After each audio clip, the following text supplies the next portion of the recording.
memang setelah berjalan itu pasti akan kelihatan. Yang pertama memang hobi dan keinginan, dan yang utama sebenarnya tentang percaya diri, karena Ave sendiri anak saya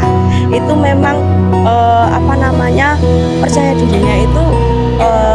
tidak ada sama sekali, tapi berkat Pondok Seni Duka itu yang di awal dulu itu nari itu dengan menunduk, dan puji Tuhan sampai sekarang itu ini sudah yang ke-6 Ave ikut di Mulat Rasa, dan semakin ada progresnya yang sangat kelihatan, dan itu proses banget untuk Ave sendiri.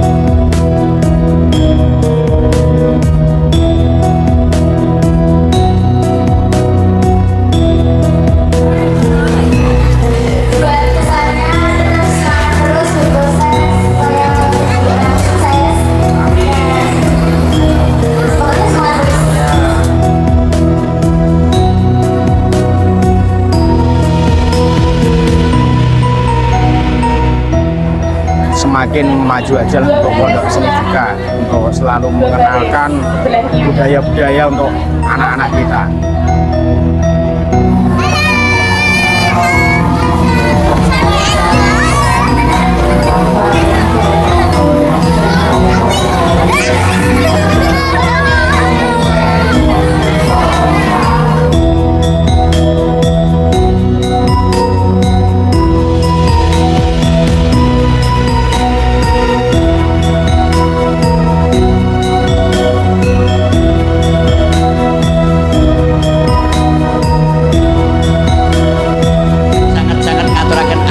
panuwun ingkang tanpa bidan